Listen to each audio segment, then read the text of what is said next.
Hey guys, இந்த எபிசோடில் சித்தார்த் நடிப்பில் வெளியே வந்திருக்கும் மிஸ் யூ படம் எப்படி இருக்குன்னு பார்க்க போகிறோம்.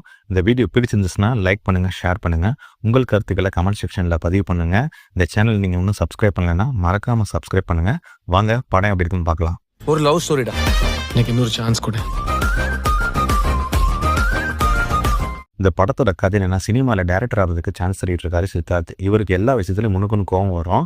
இவருக்கும் மினிஸ்டர் பையனுக்கும் ஏதோ பிரச்சனையாக மினிஸ்டர் பையன் மேலே இவர் போலீஸ் ஸ்டேஷனில் கம்ப்ளைண்ட் பண்ணிடுறாரு. அதனால மினிஸ்டர் ஆட்களை சரி பண்ணி இவருக்கு ஆக்சிடென்ட் பண்ணிடுறாங்க. இவரும் கோமாவில் போயிடுறாரு. கோமாவில் இருந்த சித்தார்த்துக்கு கான்சியஸ் வந்ததும் மினிஸ்டர் இவரை பார்க்க வராரு. வந்ததுக்கு அப்புறம் தான் தெரியுது ஆக்சிடென்ட்ல சித்தார்த் லாஸ்ட் 2 இயர்ஸ் நடந்த சம்பவங்கள் எல்லாத்தையும் மறந்துட்டாருங்க. அதனால மினிஸ்ட்ரி இவனை இப்படியே விட்டுட்டு போவான். ஒருவேளை பழசெல்லாம் இவனுக்கு ஞாபகம் வந்துச்சுன்னா இவனே நம்மளை தேடி வருவான், அப்போ பார்த்துக்கலாம்னு சொல்லிட்டு கிளம்பி போயிடுறாரு. அதுக்கப்புறம் பெங்களூர் போகிற சித்தார்த் ஆசிகாவை மீட் பண்ணுறாரு.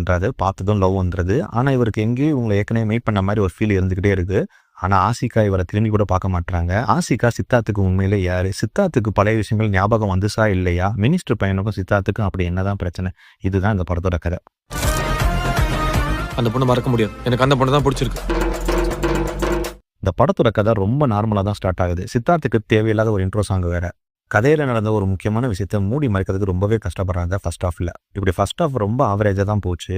செகண்ட் ஹாஃபில் தான் டோட்டல் பிளாட்டே ரிவீல் பண்ணுறாங்க. கொஞ்சம் இன்ட்ரெஸ்டிங்காக தான் இருந்துச்சு. பர்டிகுலராக செகண்ட் ஹாஃபில் ஆசை முகம் மறந்து போச்சுன்னு சொல்லிட்டு ஒரு சாங் ஒன்று வரும். அந்த இடத்துல இருந்து படம் பிக்கப் ஆயிடுச்சுங்க. ஃபர்ஸ்ட் ஹாஃபில் விட்டதை செகண்ட் ஹாஃபில் பிடிச்சிட்டாங்கன்னு தான் சொல்லணும். செகண்ட் ஹாஃபில் இருந்த ஸ்க்ரீன் ட்ரீட்மெண்ட் ஃபர்ஸ்ட் ஹாஃபில் இருந்திருந்தா இந்த படம் சூப்பர் படமாக வந்திருக்கும். அதை மிஸ் பண்ணிட்டாரு டைரக்டர் என் ராஜசேகர்.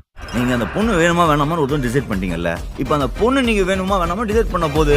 ஜிப்ரானோட மியூசிக்கில் இந்த படத்தில் வெரைட்டியான சாங்ஸ் கொடுத்துருக்காரு. என்னோட பிக்குன்னு பார்த்தீங்கன்னா ஆசை முகம் மறந்து போச்சு சாங்கு. அந்த சாங் பாரதியார் கவிதை தான். நிறைய படத்தில் நிறைய இடத்துல கேட்டிருப்போம். ஆனால் இந்த படத்தில் ஜிப்ரான் வெஸ்டர்ன் கிளாசிக்கில் யூஸ் பண்ணியிருப்பாரு. ரொம்ப சோல் டச்சிங்காக இருந்துச்சு. எனக்கு என்ன ஆச்சு, என்ன பர்த்தியா சாங்லாம் நல்லாவே இருந்துச்சு.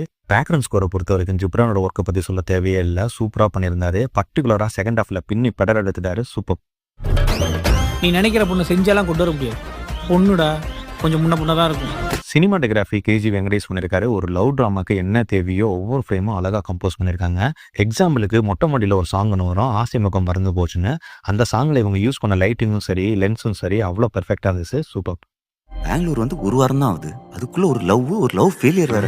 தினேஷ் பொன்ராஜோட எடிட்டிங்ல படம் 2 hours 5 minutes ஓடுது. ஃபர்ஸ்ட் ஹாஃப்லாம் கொஞ்சம் லென்த்தியா இருந்த மாதிரி ஒரு ஃபீல் இருந்துச்சு. செகண்ட் ஹாஃப்லாம் நல்லாவே எடிட் பண்ணியிருந்தாரு. நம்ம 2 hours தான். ஃபர்ஸ்ட் ஹாஃப்ல மட்டும் இன்னும் கொஞ்சம் ட்ரிம் பண்ணியிருந்தாங்கன்னா இந்த படம் இன்னும் சூப்பராக இருந்திருக்கும்.